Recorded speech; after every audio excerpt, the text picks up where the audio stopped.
गणना पुस्तक 25 पर्व। अनंतर इस्राएल सिटिम रे वास कले। पुणी लोक माने मोयाबर कन्यागण सहित व्यभिचार करने लगिले। पुणी से कन्या माने लोक मानकु आपणा मानक देवगणर बलिदान उपलक्ष्य निमंत्रण कले। पुणी लोक माने भोजन कले और सेमानक देवगण को प्रणाम कले। आउ इस्राएल आपे बालपियर प्रति आसक्त हेले। एणु सदाप्रभु क्रोध इस्राएल प्रतिकूल प्रज्वलित हेला। एथिरे सदाप्रभु मूसा को कहिले, लोकमानकर समस्त प्रधान वर्ग को नहीं सदाप्रभु उद्देश्य सूर्य सम्मुख सेमानकु टंगाओ। तैरे इस्राएल ठारू सदाप्रभुकर प्रचंड क्रोध फेरिब। तो मूसा इस्राएल विचार कर्तृगण को कहिले, तुमे माने प्रत्येक बालिपेयर प्रति आसक्त होई आपणा आपणा लोकमानकु बध कर। एथिरे देख इस्राएल संतानगण मध्यरु जणे मूसांक साक्षातरे और इस्राएल संतानगण समस्त मंडली साक्षातरे आपणा ज्ञाति मानक निकटकू एक मिदियानिया स्त्री की आनिला। सेतबेले लोकमाने समागम तंबू निकट रोदन करुथिले। तेबे हारण याजकर पौत्र इलियासर पुत्र पिनहस ताहा देखि मंडली मध्यरु उठी हातरे एक बर्छा नेला। पुणी से इस्राएल से पुरुषर पछे पछे तंबू भितर प्रवेश करी से दुई जन को अर्थात से इस्राएल पुरुष को और से स्त्रीर पेट को बिंधी पकाइला। तैरे इस्राएल संतानगण ठारू मारी निवृत्त हेला। तथापि 24,000 लोक ए मारी रे मले।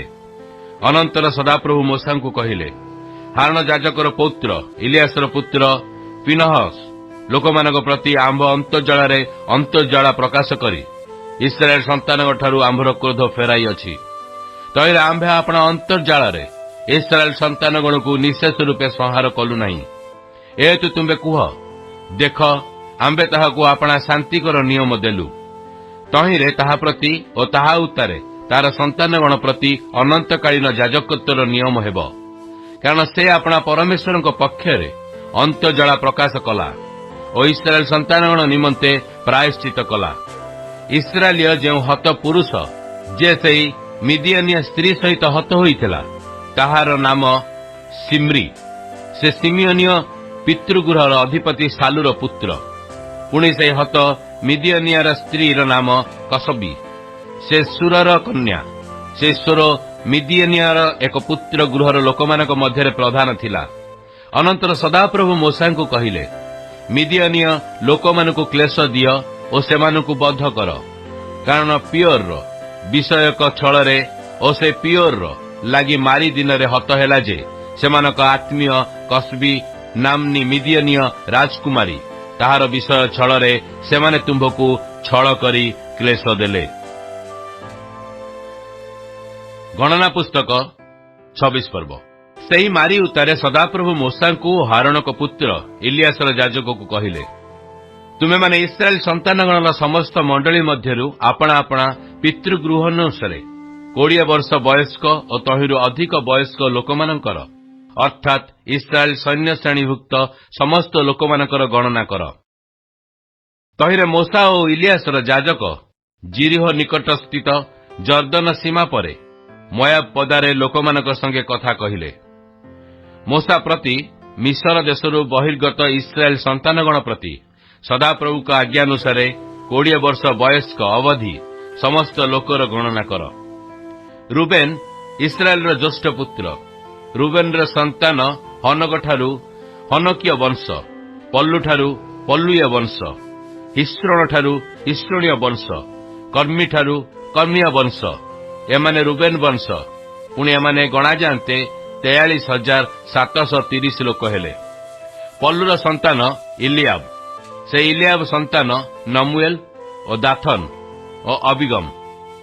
कोरहर दलीय लोक माने जेतेबेले सदाप्रभु प्रतिकूल विवाद कले सेतेबेले सेमानक मध्यरु मंडलीर आहूत लोक जे दाथन और अबिराम मूसांक विरुद्धरे और हारणक विरुद्धरे विवाद करथिले। सेमाने एई दुई जण। सेही समय पृथ्वी आपणा मुख मेलाई सेमानकु और कोरहकु ग्रास कला। तैरे सेई दल नष्ट हेले। पुणी अग्नि 250 जनक दग्ध कला। सेमाने चिन्ह स्वरूप हेले। तथापि कोरहर संतान माने मले नहीं। आपणा आपणा वंश अनुसारे सिमियोन संतान नमुएल ठारू नमुएलिय वंश, जामिन ठारू जामिनीय वंश, जाखियन ठारू जाखियन वंश, सेरह ठारू ସେରିହର ବଂଶ 16 ଠାରୁ 16 ବଂଶ ସିମିଓନର ଏହି ସକଳ ବଂଶ 22,200 ଲୋକ ଥିଲେ। ଆପଣା ଆପଣା ବଂଶ ଅନୁସାରେ ଗାଦର ସନ୍ତାନ ସିଫୋନ ଠାରୁ ସିଫୋନୀୟ ବଂଶ, ହଗି ଠାରୁ ହଗୀୟ ବଂଶ, ସୁନି ଠାରୁ ସୁନୀୟ ବଂଶ, ଉସିୟ ଠାରୁ ଉସିୟ ବଂଶ, ଏରି ଠାରୁ ଏରିୟ ବଂଶ, ଅରଦି ଠାରୁ ଅରଦୀୟ ବଂଶ, ଅରେଲି ଠାରୁ ଅରେଲିୟ ବଂଶ। ଗାଦ ସନ୍ତାନମାନଙ୍କର ଏହି ସକଳ ବଂଶ ଗଣାଯାନ୍ତେ 40,500 ଲୋକ ହେଲେ। ଜିହୁଦାର ପୁତ୍ର ଏର ଓ ଓନନ, ସେହି ଏର ଓ ଓନନ କିଣାନ ଦେଶରେ ମରିଥିଲେ। ଆପଣା ଆପଣା ବଂଶ ଅନୁସାରେ ଜିହୁଦାର ସନ୍ତାନ ସେଲା ଠାରୁ ସେଲିଆର ବଂଶ, ପେରସ ଠାରୁ ପେରସୀୟ ବଂଶ, ସେହର ଠାରୁ ସେହରୀୟ ବଂଶ। ପୁଣି ପେରସରୁ ସକଳ ସନ୍ତାନ ହିସ୍ରୋନ ଠାରୁ ହିସ୍ରୋଣୀୟ ବଂଶ, ହାମୁଲ ଠାରୁ ହାମୁଲିୟ ବଂଶ। ଜିହୁଦାର ଏହିସବୁ ବଂଶ ଗଣାଯାନ୍ତେ 76,500 ଲୋକ ହେଲେ। ଆପଣା ଆପଣା ବଂଶ ଅନୁସାରେ ଇସାକର ସନ୍ତାନ ତୋଏଲୟ ଠାରୁ ତୋଏଲୀୟ ବଂଶ, ପୁୟ ଠାରୁ ପୁୟ ବଂଶ, ଯିଶୁଅ ଠାରୁ ଯିଶୁବୀୟ ବଂଶ, ସିମ୍ରୋନ ଠାରୁ ସିମ୍ରୋନୀୟ ବଂଶ। ଇସାକରର ଏହି ସକଳ ବଂଶ ଗଣାଯାନ୍ତେ 64,300 ଲୋକ ହେଲେ। ଆପଣା ଆପଣା ବଂଶ ଅନୁସାରେ ସବଲୁନର ସନ୍ତାନ ସେରଦ ଠାରୁ ସେରଦୀୟ ବଂଶ, ଏଲୋନ ଠାରୁ ଏଲୋନୀୟ ବଂଶ, ଜହଲିଲ ଠାରୁ ଜହଲୀୟ ବଂଶ। ସବଲୁନ ଏହି ସକଳ ବଂଶ ଗଣାଯାନ୍ତେ 60,500 ଲୋକ ହେଲେ। ଆପଣା ଆପଣା ବଂଶ ଅନୁସାରେ ଯୋସେଫଙ୍କ ପୁତ୍ର ମନସି ଓ ଇଫ୍ରିୟମ। ମନସିର ସନ୍ତାନ ମିଖାର ଠାରୁ ମିଖାରୀୟ ବଂଶ, ମିଖାରୀୟ ପୁତ୍ର ଗିଲିୟଦ, ସେ ଗିଲିୟଦ ଠାରୁ ଗିଲିୟଦୀୟ ବଂଶ। ଗିଲିୟଦର ସନ୍ତାନମାନେ ଏମାନେ ଇୟସ୍ର ଠାରୁ ଇୟରିଶ୍ରୀୟ ବଂଶ, ହେଲକ ଠାରୁ ହେଲକୀୟ ବଂଶ, ଅସ୍ରିଏଲ ଠାରୁ ଅସ୍ରିଏଲ ବଂଶ ଓ ସେଖମ ଠାରୁ ସେଖମୀୟ ବଂଶ ଓ ସମିଦ ଠାରୁ ସମିଦ୍ୟାୟ ବଂଶ ଓ ହେଫର ଠାରୁ ହେଫରୀୟ ବଂଶ। ସେହି ହେଫରୀୟ ପୁତ୍ର ସଲଫାଦ, ତାର ପୁତ୍ର ନଥିଲା, କେବଳ କନ୍ୟା ଥିଲା। ସେ ସଲଫାଦର କନ୍ୟାମାନଙ୍କର ନାମ ହେଲା ମହଲା, ନୋୟା, ହଗଲା, ମିଲ୍କା ଓ ତିର୍ସା। ଏମାନେ ମନସ୍ସିର ବଂଶ। ଏମାନଙ୍କର ଗଣିତ ଲୋକ 52,700 ଜଣ। ଆପଣା ଆପଣା ବଂଶ ଅନୁସାରେ ଇଫ୍ରେମର ସନ୍ତାନ ସୁତହଲ ଠାରୁ ସୁତଲିହ ବଂଶ, ବେଖର ଠାରୁ ବେଖ୍ରୀୟ ବଂଶ, ତହନ ଠାରୁ ତହନୀୟ ବଂଶ। ପୁଣି ସୁତହଲର ସନ୍ତାନ ଏମାନେ ଏରଣ ଠାରୁ ଏରଣୀୟ ବଂଶ। ଇଫ୍ରେମର ସନ୍ତାନମାନଙ୍କର ଏହି ସକଳ ବଂଶ ଗଣାଯାନ୍ତେ 32,500 ଲୋକ ହେଲେ। ଆପଣା ଆପଣା ବଂଶ ଅନୁସାରେ ଏମାନେ ଯୋସେଫର ସନ୍ତାନ। ଆପଣା ଆପଣା ବଂଶ ଅନୁସାରେ ବିନ୍ୟାମିନର ସନ୍ତାନ ବେଲା ଠାରୁ ବେଲାଲିୟ ବଂଶ, ଅସବେଲ ଠାରୁ ଅସବେଲିୟ ବଂଶ, ଅହିରାମ ଠାରୁ ଅହିରାମୀୟ ବଂଶ, ସୁଫମ ଠାରୁ ସୁଫମୀୟ ବଂଶ, ହୁଫମ ଠାରୁ ହୁଫମୀୟ ବଂଶ। ପୁଣି ବେଲାର ସନ୍ତାନ ଅର୍ଦ୍ଧ ଓ ନାମାନ, ଅର୍ଦ୍ଧ ଠାରୁ ଅର୍ଦ୍ଧୀୟ ବଂଶ, ନାମାନ ଠାରୁ ନାମାନୀୟ ବଂଶ। ଆପଣା ଆପଣା ବଂଶ ଅନୁସାରେ ଏମାନେ ବିନ୍ୟାମିନର ସନ୍ତାନ। ଏମାନଙ୍କର ଗଣିତ ଲୋକ 45,600 ଜଣ। ଆପଣା ଆପଣା ବଂଶ ଅନୁସାରେ ଏମାନେ ଦାନର ସନ୍ତାନ, ସୁହମ ଠାରୁ ସୁହମୀୟ ବଂଶ। ଏମାନେ ଆପଣା ବଂଶ ଅନୁସାରେ ଦାନର ବଂଶ। ସୁହମୀୟ ସମସ୍ତ ବଂଶ ଗଣାଯାନ୍ତେ 64,400 ଲୋକ ହେଲେ। ଆପଣା ଆପଣା ବଂଶ ଅନୁସାରେ ଆଶ୍ରେର ସନ୍ତାନ ଜିମ୍ନ ଠାରୁ ଜିମ୍ମୀୟ ବଂଶ, ଜିସ୍ବିୟ ଠାରୁ ଜିସ୍ବିୟ ବଂଶ, ବରିୟ ଠାରୁ ବରୀୟ ବଂଶ। ବରୀୟର ସନ୍ତାନମାନେ ଏମାନେ ହେବର ଠାରୁ ହେବିର ବଂଶ, ମଲକିଆ ଠାରୁ ମଲକିୟ ବଂଶ। ଆଶ୍ରେର କନ୍ୟାର ନାମ ସାହାରହ। ଆଶ୍ରେର ସନ୍ତାନମାନଙ୍କର ଏହି ସକଳ ବଂଶ ଗଣାଯାନ୍ତେ 53,400 ଲୋକ ହେଲେ। ଆପଣା ଆପଣା ବଂଶ ଅନୁସାରେ ନପ୍ତାଲିର ସନ୍ତାନ ଜହସିଏଲ ଠାରୁ ଜହସିଏଲ ବଂଶ, ଗୁନି ଠାରୁ ଗୁନୀୟ ବଂଶ, ଜେଶ୍ଚର ଠାରୁ ଜେଶ୍ରୀୟ ବଂଶ, ସିଲ୍ମିୟ ଠାରୁ ସିଲ୍ମିୟ ବଂଶ। ଆପଣା ବଂଶ ଅନୁସାରେ ଏହି ସକଳ ନପ୍ତାଲିର ବଂଶ। ଏମାନଙ୍କର ଗଣିତ ଲୋକ 45,400 ଜଣ। ଇସ୍ରାଏଲ ସନ୍ତାନଗଣ ମଧ୍ୟରେ ଗଣିତ ଲୋକମାନଙ୍କର ସଂଖ୍ୟା 6,01,730 ଥିଲା। ଅନନ୍ତର ସଦାପ୍ରଭୁ ମୂଷାଙ୍କୁ କହିଲେ, ନାମାନ ସଂଖ୍ୟା ଅନୁସାରେ ଅଧିକାର ନିମନ୍ତେ ଏମାନଙ୍କ ମଧ୍ୟରେ ଦେଶ ବିଭକ୍ତ ହେବ। ଯାହାର ଲୋକ ବହୁତ, ତୁମେ ତାହାକୁ ବହୁତ ଅଧିକାର ଦେବ। ଯାହାର ଲୋକ ଅଳ୍ପ, ତୁମେ ତାହାକୁ ଅଳ୍ପ ଅଧିକାର ଦେବ। ଯାହାର ଯେତେ ଗଣିତ ଲୋକ ତାହାକୁ ସେତେ ଅଧିକାର ଦିଆଯିବ। ତଥାପି ଗୁଲିବାଣ୍ଟ ଦ୍ୱାରା ଦେଶ ବିଭକ୍ତ ହେବ। ସେମାନେ ଆପଣା ଆପଣା ପିତୃବଂଶ ନାମାନୁସାରେ ଅଧିକାର ପାଇବେ। ବହୁତ ଓ ଅଳ୍ପ ଲୋକମାନଙ୍କ ମଧ୍ୟରେ ଗୁଲିବାଣ୍ଟ ଅନୁସାରେ ସେମାନଙ୍କର ଅଧିକାର ବିଭକ୍ତ ହେବ। ଆପଣା ଆପଣା ବଂଶ ଅନୁସାରେ ଏମାନେ ଲେବୀୟମାନଙ୍କ ଠାରୁ ଗଣିତ ହେଲେ। ଗୋର୍ସନ ଠାରୁ ଗୋର୍ସନୀୟ ବଂଶ, କୋହାତ ଠାରୁ କୋହାତୀୟ ବଂଶ, ମରାରୀ ଠାରୁ ମରାରୀୟ ବଂଶ, ଲେବୀୟ ବଂଶ, ଏଲିବନୀୟ ବଂଶ, ହିବ୍ରୋନୀୟ ବଂଶ, ମହଲୀୟ ବଂଶ, ମୁସୀୟ ବଂଶ, କୋରହୀୟ ବଂଶ। ସେ କରାତର ପୁତ୍ର ଅମ୍ରମ, ଏହି ଅମ୍ରମର ଯୋକବେଦ୍ୟ ନାମ୍ନୀ ଭାର୍ଯ୍ୟା ମିଶର ଦେଶରେ ଲେବୀର ଔରସଜାତା କନ୍ୟା ଥିଲା। ସେ ଅମ୍ରମ ଔରସରେ ହାରଣ ଓ ମୋସା ସେମାନଙ୍କର ଭଗ୍ନୀ ମରିୟମକୁ ପ୍ରସବ କଲା। ହାରଣ ଠାରୁ ନାଦବ ଓ ଅବିହୁ ପୁଣି ଇଲିଆସର ଇଥାମର ଜନ୍ମିଲେ। ମାତ୍ର ନାଦବ ଓ ଅବିହୁ ସଦାପ୍ରଭୁଙ୍କ ସମ୍ମୁଖରେ ଇତର ଅଗ୍ନି ଉତ୍ସର୍ଗ କରନ୍ତେ ମଲେ। ଏମାନଙ୍କ ମଧ୍ୟରେ 1 ମାସରୁ ଅଧିକ ବୟସ୍କ ଲୋକ ଗଣାଯାନ୍ତେ 23,000 ଜଣ ହେଲେ। କାରଣ ଇସ୍ରାଏଲ ସନ୍ତାନଗଣ ମଧ୍ୟରେ ସେମାନଙ୍କୁ କୌଣସି ଅଧିକାର ଦତ୍ତ ନ ହୋଇବାରୁ ସେମାନେ ଇସ୍ରାଏଲ ସନ୍ତାନଗଣ ମଧ୍ୟରେ ଗଣିତ ହେଲେ ନାହିଁ। ଜିରିହ ନିକଟସ୍ଥ ଜର୍ଦ୍ଦନ ସମୀପରେ ମୋୟାବ ପଦାରେ ଇସ୍ରାଏଲ ସନ୍ତାନଗଣର ଗଣନାକାରୀ ମୋସା ଓ ଇଲିଆସର ଯାଜକ ଦ୍ୱାରା ଏ ସମସ୍ତେ ଗଣାଗଲେ।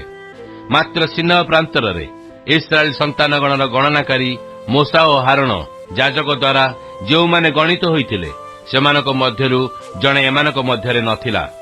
କାରଣ ସଦାପ୍ରଭୁ ସେମାନଙ୍କ ବିଷୟରେ କହିଥିଲେ ଯେ ସେମାନେ ଅବଶ୍ୟ ଏହି ପ୍ରାନ୍ତରରେ ମରିବେ। ଏହେତୁ ସେମାନଙ୍କ ମଧ୍ୟରୁ ଜିଫୁନ୍ନିର ପୁତ୍ର କାଲେବ ଓ ନୁନର ପୁତ୍ର ଜିଓଶୁଆ ଛଡ଼ା 1 ଜଣ ହିଁ ଅବଶିଷ୍ଟ ରହିଲା ନାହିଁ। ଗଣନା ପୁସ୍ତକ 27 ପର୍ବ। ଅନନ୍ତର ଯୋସେଫଙ୍କ ପୁତ୍ର ମନୋଶୀ ବଂଶୀୟମାନଙ୍କ ମଧ୍ୟରୁ ମନିସ୍ର ବୁଦ୍ଧର ପୌତ୍ର, ମାଖିରର ପୌତ୍ର, ଗିଲିୟଦର ପୁତ୍ର, ହେଫରର ପୁତ୍ର ଯେ ସଲଫାଦ ତାର କନ୍ୟାଗଣ ନିକଟକୁ ଆସିଲେ। ତାର କନ୍ୟାମାନଙ୍କର ନାମ ଏହି: ମହଲା, ନୋୟା, ହଗଲା, ମିଲ୍କା ଓ ତିର୍ସା। ଏମାନେ ମୋସାଙ୍କ ସମ୍ମୁଖରେ, ଇଲିଆସର ଯାଜକ ସମ୍ମୁଖରେ, ପୁଣି ଅଧିପତିଗଣ ଓ ସମସ୍ତ ମଣ୍ଡଳୀର ସମ୍ମୁଖରେ ସମାଗମ ତମ୍ବୁ ଦ୍ୱାରରେ ଠିଆ ହୋଇ କହିଲେ, ଆମ୍ଭମାନଙ୍କର ପିତା ପ୍ରାନ୍ତରରେ ମଲେ। ପୁଣି ଯେଉଁ କୋରହର ଦଳ ସଦାପ୍ରଭୁଙ୍କ ପ୍ରତିକୂଳରେ ଆମ୍ଭମାନଙ୍କୁ ଏକତ୍ର କରିଥିଲେ ସେହି ଦଳ ମଧ୍ୟରେ ସେ ନଥିଲେ। ମାତ୍ର ସେ ଆପଣା ପାପରେ ମଲେ, ଆଉ ତାଙ୍କର ପୁତ୍ର ନଥିଲା। ଆମ୍ଭମାନଙ୍କର ପିତାଙ୍କର ପୁତ୍ର ନଥିବା ସକାଶୁ କିଏତୁ ତାଙ୍କର ନାମ ତାଙ୍କ ବଂଶରୁ ଲୋପ ପାଇବ? ଆମ୍ଭମାନଙ୍କର ପିତୃବଂଶୀୟ ଭାଇମାନଙ୍କ ମଧ୍ୟରେ ଆମ୍ଭମାନଙ୍କୁ ଅଧିକାର ଦିଅ। ଏଥିରେ ମୋସା ସଦାପ୍ରଭୁଙ୍କ ସମ୍ମୁଖରେ ସେମାନଙ୍କର ବିଚାର ଉପସ୍ଥିତ କରାଇଲେ। ତେଣୁ ସଦାପ୍ରଭୁ ମୋସାଙ୍କୁ କହିଲେ, ସଲଫାଦର କନ୍ୟାଗଣ ଯଥାର୍ଥ କହୁଅଛନ୍ତି। ତୁମ୍ଭେ ସେମାନଙ୍କୁ ପିତୃବଂଶୀୟ ଭାତୃଗଣ ମଧ୍ୟରେ ଅବଶ୍ୟ ସେମାନଙ୍କୁ ପୈତୃକ ଅଧିକାର ଦେବ। ପୁଣି ତୁମେ ସେମାନଙ୍କୁ ସେମାନଙ୍କ ପୈତୃକ ଅଧିକାରର ସମର୍ପଣ କରିବ। ଆଉ ତୁମେ ଇସ୍ରାଏଲ ସନ୍ତାନଗଣକୁ କୁହ, କୌଣସି ମନୁଷ୍ୟ ମଲେ ଯେବେ ତାହାର ପୁତ୍ର ନଥାଏ, ତେବେ ତୁମେମାନେ ତାହାର ଅଧିକାର ତାହାର କନ୍ୟାକୁ ସମର୍ପଣ କରିବ। ଯେବେ ତାହାର କନ୍ୟା ନଥାଏ, ତେବେ ତାହାର ଅଧିକାର ତାହାର ଭାଇମାନଙ୍କୁ ଦେବ। ପୁଣି ଯେବେ ତାହାର ଭାଇ ନଥାଏ, ତେବେ ତାହାର ପିତୃବ୍ୟମାନଙ୍କୁ ତାହାର ଅଧିକାର ଦେବ। ଆଉ ଯେବେ ତାହାର ପିତୃବ୍ୟ ନଥାଏ, ତେବେ ତାହାର ବଂଶ ମଧ୍ୟରୁ ନିକଟସ୍ଥ ଜ୍ଞାତିକି ତାହାର ଅଧିକାର ଦେବ ଓ ସେ ତାହାର ଅଧିକାର କରିବ। ମୋସାଙ୍କ ପ୍ରତି ସଦାପ୍ରଭୁଙ୍କ ଆଜ୍ଞା ଅନୁସାରେ ଏହା ଇସ୍ରାଏଲ ସନ୍ତାନଗଣର ବିଚାର ବିଧି ହେବ। ଅନନ୍ତର ସଦାପ୍ରଭୁ ମୋସାଙ୍କୁ କହିଲେ, ତୁମେ ଏହି ଅବିରାମର ପର୍ବତ ଆରୋହଣ କର। ପୁଣି ଆମ୍ଭେ ଇସ୍ରାଏଲ ସନ୍ତାନଗଣକୁ ଯେଉଁ ଦେଶ ଦେଇଅଛୁ ତାହା ନିରୀକ୍ଷଣ କର। ତାହା ନିରୀକ୍ଷଣ କଲା ଉତ୍ତାରେ ତୁମ୍ଭ ଭ୍ରାତା ହାରଣ ତୁଲ୍ୟ ତୁମେ ମଧ୍ୟ ଆପଣା ପିତୃଗଣ ନିକଟରେ ସଂଗୃହୀତ ହେବ। ଯେହେତୁ ତୁମାନେ ସିନ୍ ପ୍ରାନ୍ତରରେ ମଣ୍ଡଳୀର ବିବାଦରେ ଲୋକମାନଙ୍କ ଦୃଷ୍ଟିଗୋଚରରେ ଜଳ ନିକଟରେ ଆମକୁ ପବିତ୍ର ରୂପେ ମାନ୍ୟ କରିବା ବିଷୟକ ଆମ ଆଜ୍ଞାର ବିରୁଦ୍ଧାଚରଣ କଲ। ସେହି ଜଳ ସିନ୍ ପ୍ରାନ୍ତରରେ କାଦେଶସ୍ଥିତ ମିରବ୍ବା ଜଳ। ତୟରେ ମୋସା ସଦାପ୍ରଭୁଙ୍କୁ କହିଲେ, ସଦାପ୍ରଭୁ ସର୍ବଶରୀର ସ୍ଥିତ ଆତ୍ମାଗଣର ପରମେଶ୍ୱର ମଣ୍ଡଳୀ ଉପରେ 1 ଜଣ ନିଯୁକ୍ତ କରନ୍ତୁ, ଯେ ସେମାନଙ୍କର ଅଗ୍ରଗାମୀ ହୋଇ ବାହାରକୁ ଯାଇପାରିବ ଓ ସେମାନଙ୍କର ଅଗ୍ରଗାମୀ ହୋଇ ଭିତରକୁ ଆସିପାରିବ। ପୁଣି ଯେ ସେମାନଙ୍କର ପଥ ପ୍ରଦର୍ଶକ ହୋଇ ସେମାନଙ୍କୁ ବାହାରକୁ ନେଇପାରିବ ଓ ଭିତରକୁ ଆଣିପାରିବ। ତାହା କଲେ ସଦାପ୍ରଭୁଙ୍କ ମଣ୍ଡଳୀ ପାଳକ ବିହୀନ ମେଷପଲ ତୁଲ୍ୟ ହେବ ନାହିଁ।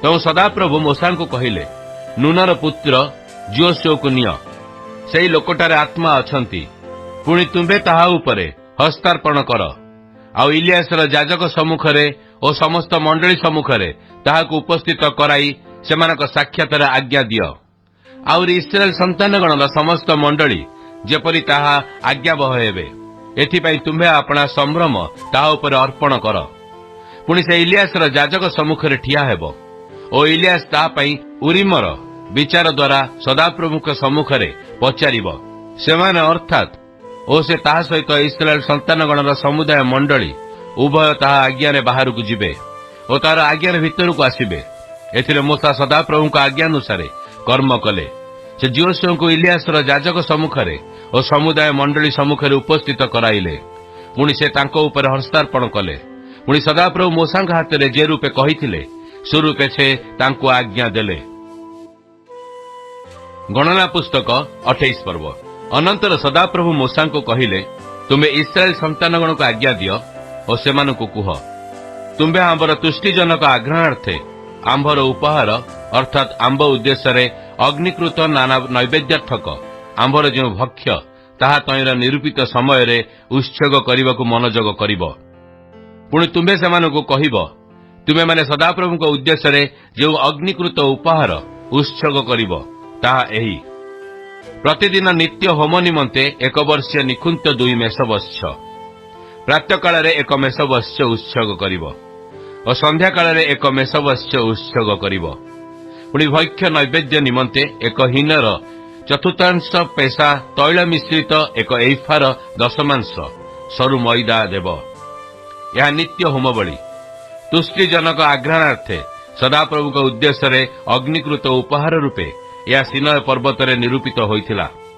पुणी तहिर एक मेषवत्स निमंते एक हिनर चतुर्थांश पेय नैवेद्य हेब तुमे पवित्र स्थान रे सदाप्रभुक उद्देश्य पेय नैवेद्य रूपे मद्य ढालिब आउ तुम्हे अन्य मेषवत्स को संध्या काल उत्सर्ग करिब जेपरि प्रातः काल भक्ष्य नैवेद्य और तहिर पेय नैवेद्य सेपरि तुम्हे ता सदाप्रभुक उद्देश्य तुष्टिजनक आग्रहार्थे अग्निकृत उपहार रूपे उत्सर्ग करिब आउ विश्राम दिन एक वर्षीय निकुंत 2 मेषवत्स और तैल मिश्रित एक एफार 2 दशमांश सरु मैदार भक्ष्य नैवेद्य तहिर पेय नैवेद्य उत्सर्ग करिब नित्य होम और तहिर पेय नैवेद्य छड़ा प्रति विश्राम बार एही होम बलि हेब आ प्रति मासर आरंभ रे तुमे माने सदाप्रभुक उद्देश्य होम निमंते 2 पू गोवत्स और 1 मेष और 1 वर्षीय 7 निकुंत मेषवत्स उत्सर्ग करिब पुणी एक गोवत्स निमंते 1 एफार 3 दशमांश तैल मिश्रित सरु मैदार भक्ष्य नैवेद्य हेब तहिरे से होम बलि तुष्टिजनक आग्रहार्थे सदाप्रभुक उद्देश्य अग्निकृत उपहार हेब आउ एक गोवत्स निमंते 1 हिनर अर्धेक और 1 मेष निमंते 1 हिनर तृतीयांश और 1 वर्ष निमंते 1 हिनर चतुर्थांश दाक्षरस पेय नैवेद्य हेब यह वर्षर प्रति मासर अमावास्या कर्तव्य मासिक होम हेब पुणी सदाप्रभुक उद्देश्य पापार्थक बलि रूपे एक छाग उत्सर्ग कराजिब नित्य होम और तहिर पेय नैवेद्य छड़ा ताहा हेब आहुरी प्रथम मासरे से मासर चतुर्दश दिन सदाप्रभुकर निस्तार पर्व हेब पुणी से मासर पंचदश दिन उत्सव हेब 7 दिन ताड़ी शून्य रोटी भोजन कराजिब प्रथम दिन पवित्र सभा हेब से दिन तुम्हें माने कौनसी व्यवसाय कर्म करिब नाही मात्र सदाप्रभुक उद्देश्य अग्निकृत उपहार रूपे होम निमंते 2 पू गोवत्स और 1 मेष और 1 वर्षीय 7 मेषवत्स यही सब निकुंत पशु पुणी 1 गोवत्स निमंते 3 दशमांश और 1 मेष निमंते 2 दशमांश आउ 7 मेषवत्स मध्य 1 वर्ष निमंते 1 दशमांश तैल मिश्रित सरु मैदार भक्ष्य नैवेद्य पुणी तुम्हां निमंते प्रायश्चित करने पापार्थक बलि रूपे एक छाग यही समस्त तुमे माने नित्य होमर प्रातकालीन होम छड़ा उत्सर्ग करिब तुमे माने एही विधि अनुसार 7 दिन जाए प्रतिदिन तुष्टिजनक आग्रहार्थे सदाप्रभुक उद्देश्य अग्निकृत भक्ष्य रूप उपहार उत्सर्ग करिब नित्य होम और तहिर पेय नैवेद्य छड़ा ता उत्सर्गीकृत हेब पुणी सप्तम दिन में तुम्हार पवित्र सभा हेब। तुमे माने कौनसी व्यवसाय कर्म करिवो नाही। और प्रथम पक्व फलर दिन में अर्थात जेतेबेले तुम्हे माने आपणा मानक उत्सव सप्ताह मानकरे सदाप्रभुଙ୍କ छामुकु नूतन भक्ष्य नैवेद्य आणिब, सेतेबेले तुम्हार पवित्र सभा हेब। तुमे माने कौनसी व्यवसाय कर्म करिवो नाही, मात्र तुमे माने तुष्टिजनक आग्रहणार्थे सदाप्रभुଙ୍କ उद्देश्य होम बलि रूपे 2 पू गोवत्स, 1 मेष 1 वर्षीय 7 मेष वत्स, पुणी 1 गोवत्स निमंते 3 दशमांश, 1 मेष निमंते 2 दशमांश और 7 मेष वत्स मध्यरु 1 वर्ष निमंते 1 दशमांश तैल मिश्रित सरु मैदार भक्ष्य नैवेद्य। आउ तुम्हामानक निमंते प्रायश्चित करणार्थक 1 छाग उत्सर्ग करिब। तुमे माने नित्य होम और तहिर भक्ष्य नैवेद्य छड़ा एई समस्त और तहिर पेय नैवेद्य उत्सर्ग करिब। एई सबु निखुंत हेब। गणना पुस्तक 29 पर्व। आउ सप्तम मासरे सेई मासर प्रथम दिन में तुम मानकर गोटे पवित्र सभा हेब। तुमे माने कौनसी व्यवसाय कर्म करिवो नाही। सेई दिन तुम मानक प्रति तुरी ध्वनिर दिन। पुणी तुमे माने तुष्टिजनक आग्रहणार्थे सदाप्रभुଙ୍କ उद्देश्य होम बलि रूपे निकुंत 1 पू गोवत्स, 1 मेष 1 वर्षीय 7 मेष वत्स, आउ तहिर भक्ष्य नैवेद्य रूपे 1 गोवत्स निमंते 3 दशमांश, 1 मेष निमंते 2 दशमांश और 7 वर्षर 1 वर्ष निमंते 1 दशमांश तैल मिश्रित सरु मैदार उत्सर्ग करिब। पुणी आपणा मानक निमंते प्रायश्चित करिबा पई पापार्थक बलि रूपे 1 छाग उत्सर्ग करिब।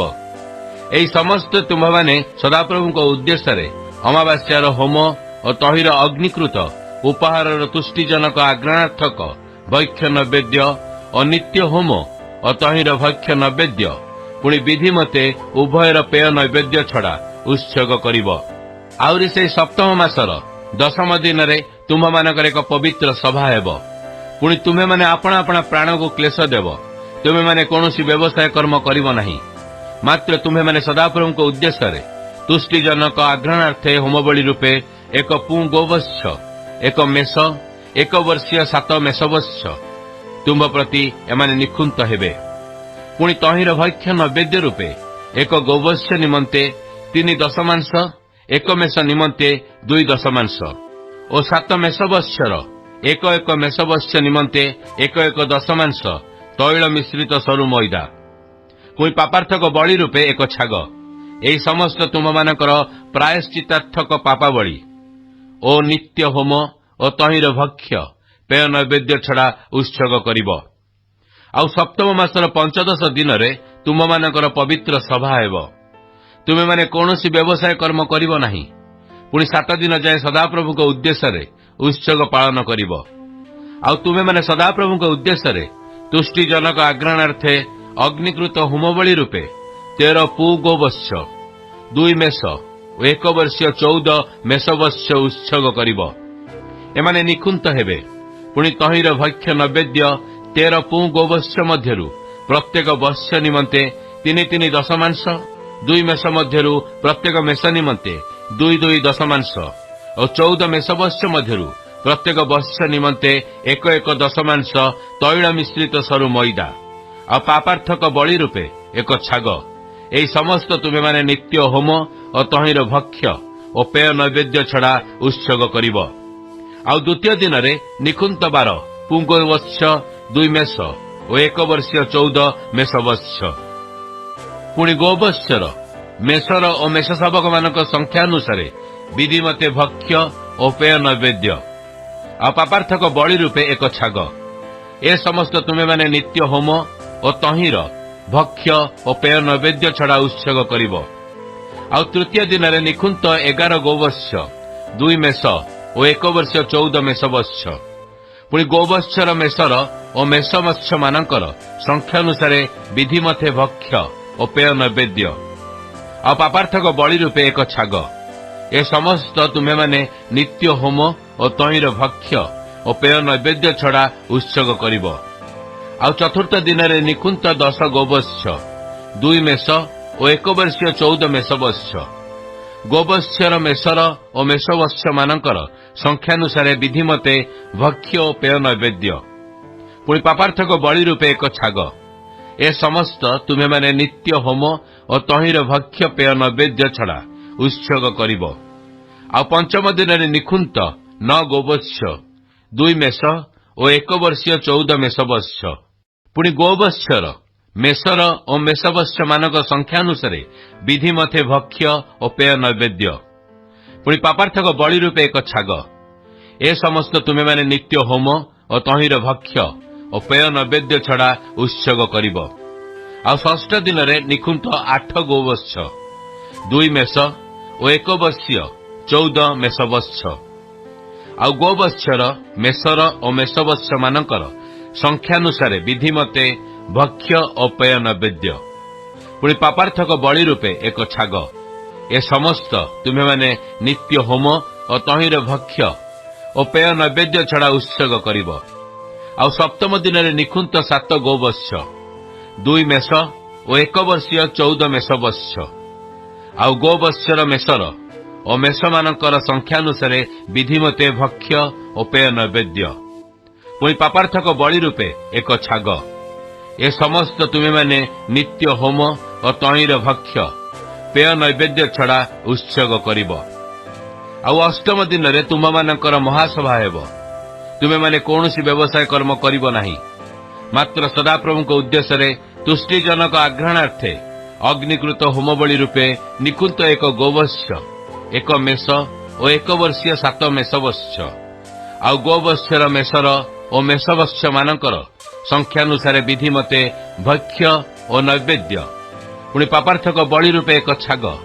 ଏ ସମସ୍ତ ତୁମେମାନେ ନିତ୍ୟ ହୋମ ଓ ତହିଁର ଭକ୍ଷ୍ୟ ପେୟ ନୈବେଦ୍ୟ ଛଡ଼ା ଉତ୍ସର୍ଗ କରିବ।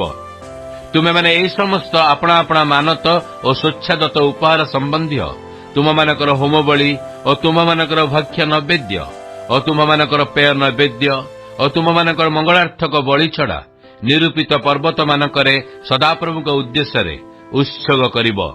ସଦାପ୍ରଭୁ ମୂଷାଙ୍କୁ ଯେ ଆଜ୍ଞା ଦେଲେ, ମୂଷା ସେ ସମସ୍ତ ଇସ୍ରାଏଲ ସନ୍ତାନଗଣକୁ କହିଲେ। ଗଣନା ପୁସ୍ତକ 30 ପର୍ବ। ଅନନ୍ତର ମୂଷା ଇସ୍ରାଏଲ ସନ୍ତାନମାନଙ୍କ ବଂଶର ପ୍ରଧାନବର୍ଗଙ୍କୁ କହିଲେ, ସଦାପ୍ରଭୁ ଏହି ଆଜ୍ଞା ଦେଇଅଛନ୍ତି, କୌଣସି ପୁରୁଷ ଯେବେ ସଦାପ୍ରଭୁଙ୍କ ଉଦ୍ଦେଶ୍ୟରେ ମାନତ କରେ କିମ୍ବା ବ୍ରତ ଦ୍ୱାରା ଆପଣା ପ୍ରାଣକୁ ଆବଦ୍ଧ କରିବା ପାଇଁ ଶପଥ କରେ, ତେବେ ସେ ଆପଣା ବାକ୍ୟ ଲଙ୍ଘନ କରିବ ନାହିଁ। ସେ ଆପଣା ମୁଖରୁ ନିର୍ଗତ ସମସ୍ତ ବାକ୍ୟ ଅନୁସାରେ ସାଧନ କରିବ। ମଧ୍ୟ କୌଣସି ସ୍ତ୍ରୀ ଯେବେ ଯୌବନ ଅବସ୍ଥାରେ ଆପଣା ପିତୃଗୃହରେ ଥିବା ସମୟରେ ସଦାପ୍ରଭୁଙ୍କ ଉଦ୍ଦେଶ୍ୟରେ ମାନତ କରେ ଓ ବ୍ରତ ଦ୍ୱାରା ଆପଣଙ୍କୁ ଆବଦ୍ଧ କରେ, ପୁଣି ତାହାର ପିତା ଯେବେ ତାହାର ମାନତ ଦ୍ୱାରା ଯଦ୍ୱାରା ସେ ଆପଣା ପ୍ରାଣକୁ ଆବଦ୍ଧ କରିଅଛି ତାହାର ସେହି ବ୍ରତର କଥା ଶୁଣି ତାହାକୁ କିଛି ନ କହେ, ତେବେ ତାହାର ସକଳ ମାନତ ସ୍ଥିର ହେବ। ପୁଣି ଯଦ୍ୱାରା ସେ ଆପଣା ପ୍ରାଣକୁ ଆବଦ୍ଧ କରିଅଛି ସେହି ବ୍ରତ ସ୍ଥିର ହେବ। ମାତ୍ର ତାହାର ପିତା ଯେବେ ଶୁଣିବା ଦିନ ତାହାକୁ ନିଷେଧ କରେ, ତେବେ ତାହାର ମାନତ ଓ ଯଦ୍ୱାରା ସେ ଆପଣା ପ୍ରାଣକୁ ଆବଦ୍ଧ କରିଅଛି ତାହାର ସେହି ବ୍ରତ ସ୍ଥିର ହେବ ନାହିଁ। ପୁଣି ତାହାର ପିତା ନିଷେଧ କରିବା ହେତୁରୁ ସଦାପ୍ରଭୁ ତାହାକୁ କ୍ଷମା କରିବେ।